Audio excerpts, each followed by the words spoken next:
जिसको कहते हैं फ्रॉम केओस टू सबलाइम।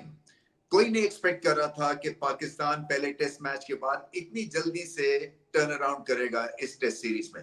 मगर दाद देनी पड़ेगी स्पिनर्स को, खासतौर पे दो स्पिनर्स को, साजिद को और नुमान को, क्योंकि मेरे ख्याल से 2-1 दिन पहले पता चला होगा इनको कि ये टेस्ट खेल रहे हैं, 1 साल से खेले नहीं थे, और ये भी कभी नहीं हुआ कि एक ही टेस्ट पिच पे 2 टेस्ट मैच हो गए हों। सो डेस्परेट सिचुएशन में पाकिस्तान क्रिकेट फंस गई थी और इस डेस्परेशन से निकालने के लिए फिर आपको out of the box thinking की जरूरत थी और एकदम से 360 डिग्री पे स्ट्रैटेजी बदली। पता ये चला कि इंग्लैंड जो थे वो हल्के निकले स्पिन के अगेंस्ट, और पाकिस्तान ने ना सिर्फ बॉलिंग बैटिंग अच्छी की बट टेम्परामेंटली भी स्ट्रांग दिखे। जब इतनी आपको जबरदस्त मार पड़े पहले मैच में, उसके बाद दोबारा से खड़े होना और ऐसे ग्रुप के साथ खड़े होना जो आपका 1 साल से इस डगआउट का हिस्सा ना हो। उसमें से एक डेब्यूटेंट थे जिन्होंने कमाल बैटिंग की बाय द वे, इसलिए कि उनका टेम्परामेंट था, कामरान का वो लाजवाब था, स्पिन के अगेंस्ट उनकी बैटिंग बहुत अच्छी थी, स्माइल है उनके फेस पे। एक बहुत अच्छे पाकिस्तान को इन कंडीशंस का बल्लेबाज मिला। अभी ज्यूरी आउट होगी कि ऑस्ट्रेलिया में वो कैसी बैटिंग करते हैं या साउथ अफ्रीकन पिचेस पे जाके जो हमारी टेस्ट सीरीज है वहां पे वो पेस को कैसा खेलते हैं। बट इनिशियल जो एक आपका सैंपल साइज है ना, वो बहुत ही एक तरह से इनकरेजिंग है और इम्प्रेसिव भी है। सो उनको बहुत बहुत मुबारक हो। इसी तरह से जो आज नुमान अली ने बॉलिंग की है वो उसमें मजा आया। जैसे शेन वॉर्न आउट करने के लिए एक बिल्डअप करते थे ना, छोटी स्पिन, बड़ी spin, variety, over the wicket, round the wicket, तो हमें नुमान अली से कुछ ऐसे ही देखने को मिला, क्योंकि राउंड आर्म से भी गेंद स्पिन किया, फ्लाइट के साथ भी उन्होंने बॉल किया।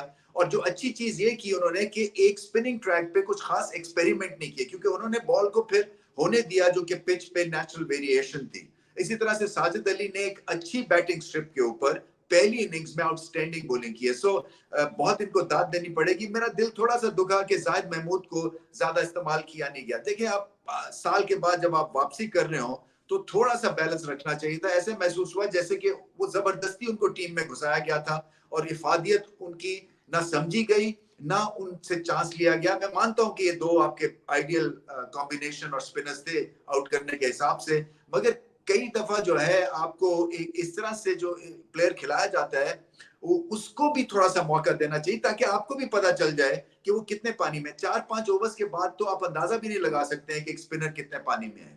बट क्योंकि जीत गए हैं इसलिए सब चीजें माफ है। बट जो आगे चल के अब यही देखना है कि ये पाकिस्तान को आगे भी इसी तरह की एक तो पिच चाहिए, क्योंकि जैसे अगर पिच ऐसी नहीं बनती है तो इंग्लैंड वापस आ जाते हैं इस टेस्ट सीरीज में। कहीं 19-20 बैटिंग सरफेस हुई तो इंग्लैंड पाकिस्तान को दोबारा से तंग करेगा, क्योंकि वो जिस स्पीड से खेलते हैं और जिस तरह से चांस लेते हैं, वो एक ट्रू पिच या एक अच्छी पिच जो होती है उसमें फिर वो ऑपोजिशन को साथ नहीं लगने देते। सो पाकिस्तान को फिर से ये रिस्क लेना पड़ेगा एक स्क्वायर टर्नर का, और दुआ भी करनी पड़ेगी कि शान मसूद फिर से टॉस जीत जाते, क्योंकि वो भी क्रिटिकल मोमेंट था इस टेस्ट मैच में। अगर कहीं टॉस हार जाते तो पाकिस्तान फिर इस तरह से पीछे होता और मुश्किलात में घिर जाता। मगर सब चीजें ठीक हुई हैं। इस कॉन्फिडेंस को आगे लेके और थर्ड टेस्ट मैच में जाना है, गलतियों से भी सीखना है। देखिए, अभी भी round the wicket Sajid Khan को और मेहनत करनी है उस एंगल पे, क्योंकि जब रिवर्स स्वीप हो रही होती है तो थोड़े से वो प्रेडिक्टेबल हो गए थे। सो चाहे आपने 9 आउट किए हैं, चाहे नुमान अली ने 10 से ज्यादा आउट किए, मगर फिर भी टेस्ट क्रिकेट में हमेशा आप अच्छी करने की कोशिश करते हैं, उससे सीखने की कोशिश करते हैं, और आपका दिमाग सबसे ज्यादा अच्छा चलता है जब आप अच्छी परफॉर्मेंस कर रहे होते हैं, क्योंकि एक पॉजिटिव एनर्जी होती है कि हाँ, मुझे ये भी और करना है अच्छा, और मुझे यहाँ से भी एंगल से भी बॉल करने हैं। मगर जो भी था, शान मसूद के लिए एक बहुत बड़ा ये एक मरहला था जो उन्होंने तय किया। डिफीट्स के बाद एक विन मिली है। सो बहुत मिरेकल तरह से टर्न अराउंड हुआ है ये इस टेस्ट सीरीज में। अब पाकिस्तान को ड्रॉ के लिए नहीं खेलना है, क्योंकि इंग्लैंड एक तो ड्रॉ खेलने भी नहीं आपको देगी। सो आपकी स्ट्रेटेजी जो है वो पॉजिटिव होनी चाहिए, वो विनिंग होनी चाहिए, और इन्हीं प्लेयर्स के इर्द गिर्द बननी चाहिए। शायद एक पेसर को वहां खिलाना पड़ जाए एक लेग स्पिनर के बजाय, क्योंकि ज्यादा बॉलिंग लेग स्पिनर ने की नहीं है जाहिर ने।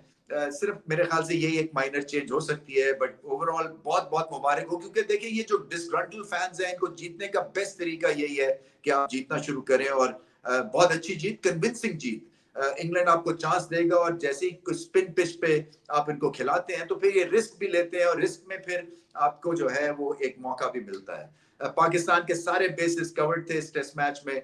लोग बात कर रहे थे including some of the pundits के वन डायमेंशनल ये स्पिन अटैक है, सो बहुत बड़ा रिस्क लिया है, बट रिस्क जो था वो पता चला at the end of the day कि पाकिस्तान का बेहतर था। इंग्लैंड के पास शायद उस क्वालिटी के स्पिनर्स नहीं है जिस तरह के पाकिस्तान के पास है, सो इससे भी मुकाबला जो था वो पाकिस्तान के हक में चला गया। क्वालिटी भी थी पाकिस्तान के स्पिनर्स के पास और जज्बा भी था। साजिद खान की बॉडी लैंग्वेज बहुत अच्छी थी, बैटिंग बहुत अच्छी की दोनों नुमान अली ने और साजिद खान ने, और इसी तरह से जो सलमान अली आगा की इनिंग्स थी वो भी क्रिटिकल थी। तो ओवरऑल बहुत अच्छे नंबर्स मिलेंगे पाकिस्तान को for turning things around so quickly.